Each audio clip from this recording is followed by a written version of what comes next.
All right, Coach, just go ahead and start off. Big win week last week and a big matchup this week as well. Yeah, certainly. Proud of the program, proud of the kids on the homecoming win on Saturday.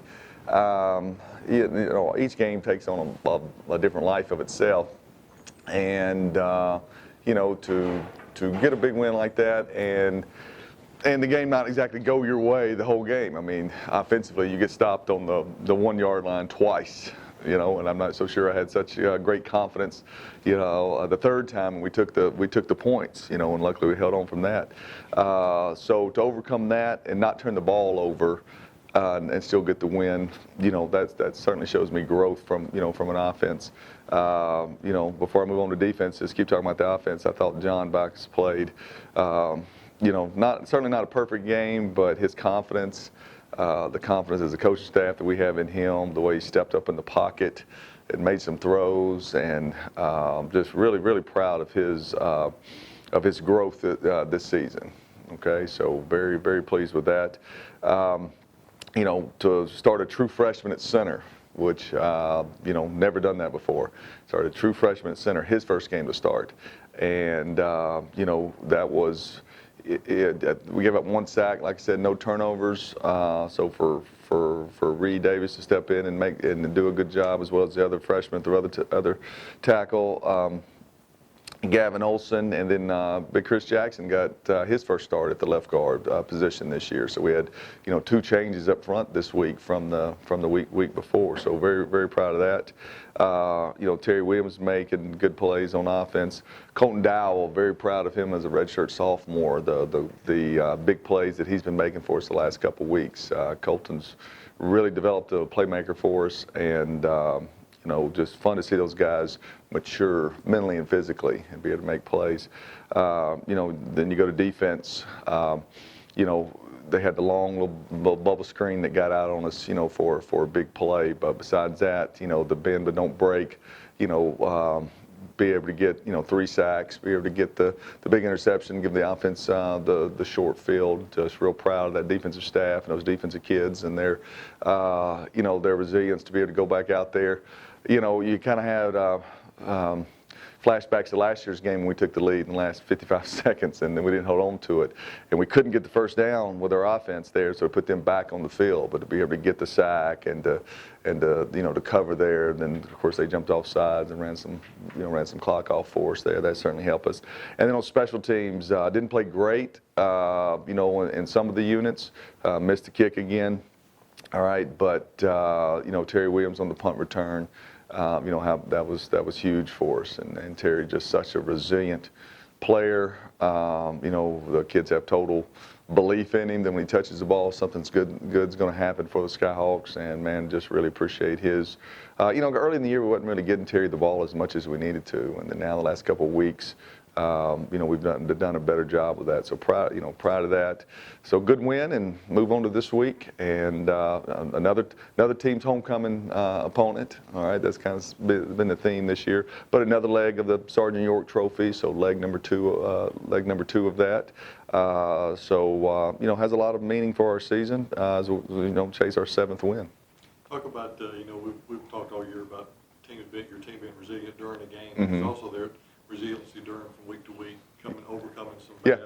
And then today, this week, getting ready to build on the wins. Just talk about It's a pretty mature team, even though, like I said, I talk each week about young players, especially on offense, and some special teams that are playing. And we were talking about that this morning in staff meeting, to where, when you use the term coachable, it has a lot of different meanings. So when we can give this team a direction of, hey, this is the mindset that you need based on these circumstances or who you're playing and stuff, this team takes the coaching and takes on the life of their coaching staff, or the mindset of the coaching staff, and that's really good. And to be able to have seniors with, I've talked about it all year, T.J. Jefferson and Austin Pickett and Crutchfield, those guys on defense, Sherrod, Cecil Cherry, those guys on defense, they make us practice. They make sure that stretch goes well, that the mindset is there, and it's so much different from last year. So much different from last year. It just shows you, sometimes just being big, strong, and running fast doesn't always win you games. Having the correct team chemistry and the work ethic, those things can carry you a long way, and that's what we've done up to this point. When you consider who you beat Saturday, where it was in the season, what was out on the line Right. at that point, that's as big a win as you've had around here in a long time. In terms of maturity with the team, how have you seen them in the 48 hours since sort of handle that and be able to put it behind them, Right. knowing there's Right. still more to play for? Well, I hadn't seen them in 48 hours, so we'll see. They'll be here in the building here in about 2 hours or so. I wouldn't expect any different. I really wouldn't. I'm sure the mindset will be my mindset, and it'll carry on throughout the team. Is that okay? 5-1. Okay, are you still hungry? Are you starving for success, or are you complacent and you're satisfied? Up to this point, and we weren't satisfied when DeSimo just didn't play quite as well as we needed to. All right. So same thing happened this week. We'll get a good plan together. This team will get back grounded. To go on the road and play a quality opponent that's two pretty evenly matched teams from what I see on tape. And so just like we were with SEMO, and then it come down to a couple turnovers, a couple plays on special teams, and you hope you're on the right side of those things. Have you reached the point in the season where you're talking big picture stuff with the guys about what's down the road, or is it still this week? As a head coach, you got to have a plan for everything. All right, and then there's different times of the year to where you start sharing those plans. And so right now, the mindset for this football team is, like I said, you got 8 quarters of OVC football left, and what you do with those 8 quarters, will determine what could possibly happen in 3 weeks. So we'll just concentrate on this week, get to the second leg of the OVC of the Sergeant York Trophy, and then once y'all know what everybody plays on Saturday, then the new set of circumstances the next week of how the league shakes out. Fun challenge for Hankins, I'm sure, this weekend for them as well, playing his defense. You got the top-ranked offense, top-ranked defense, I guess, going at each other. So talk a little bit about what that's going to be for your defense. They got a good offense. Their quarterback is throwing the ball well and able to, they're able to run him. And so that creates different challenges, for your defense. Just like every week, it'll come down to, like I said, can we get the turnover? Can we get the timely sack? Can we get the timely tackle for loss? I don't think Eastern Kentucky did a good job against them this week as you go back and look at the tape. But there's other weeks, kind of like our offense, to where things are really clicking and they're really able to flip the field with some big plays and stuff. And so you got to limit those. You got to limit them, and our defense has done a good job of that this year of getting those turnovers. I guess we're back to like +4, +5 in the turnover margin. So you need to come out of this game, in the plus side of that thing again. Coach, you had some injuries on Saturday. Yeah. You have an update on those? We're pretty banged up. I don't know where everybody else in the year, but this probably is most banged up as we've been. We'll see what happens with Peyton Logan, this week. We'll see if we get our center back, our fifth-year senior center back this week. We'll see if Jalen Moore, 6.5 weeks, still hasn't, tried to play a couple snaps the other day. We'll see where we are on him. We'll see where we are on Christian Philpott. We'll see where we are on Fufu. It's unfortunate. You hate it. Boy, it's a game of, it's just a physical game. It just is. There's a lot of, I think what we all forget, because we all wait to get to Saturday to see the game as fans, but, there's still contact that goes on, at least Tuesday and Wednesday of every week. And then you put those 60, 70 plays that those kids are playing on defense or offense, and then you put some of them on special teams as well. It's just a lot of banging, and sooner or later, the odds are against your favor, and sooner or later you get an ankle or you get a AC joint separation and things like that. So it's unfortunate, but we'll line back up, and whoever's healthy will get on the bus and we'll go play. Can you kind of speak to Cecil Cherry? He's a guy who's kind of had a long journey, came in with that injury, and ended up being defensive national player of the week. Very, very happy for Cecil. Cecil is a great kid, a great young man.